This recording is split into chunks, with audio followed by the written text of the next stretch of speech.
Səhnədə bir rəssam, fırçası gülüşlər, duyğuları rəngləliyir hər addımda izlər.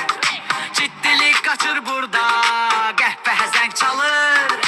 Alo kulun gələndə həyat rənglə dağılır. Alo kulun, gülüşün səhədazı, bir zənglə şənlik. O uşaqdır, uşaqların dostu, böyüklərin sirdaşı, dünya rənglənli, sən gələn hər daşı.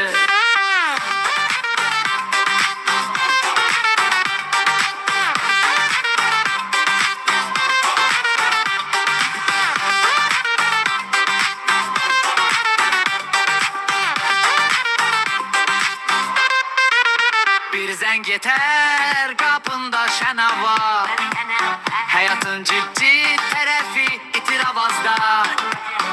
Uşaq gülər, böyüklər düşünər, klonun sirri hər ürəkdə izlər.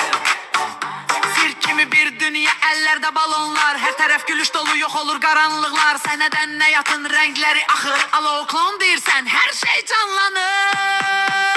Alo oğlum, gülüşün serbazı, bir zənglə şənlik, beri səranı, uşaqların dostu, böyüklərin sirdaşı, dünya rənglənir, sən gələn hər daşı.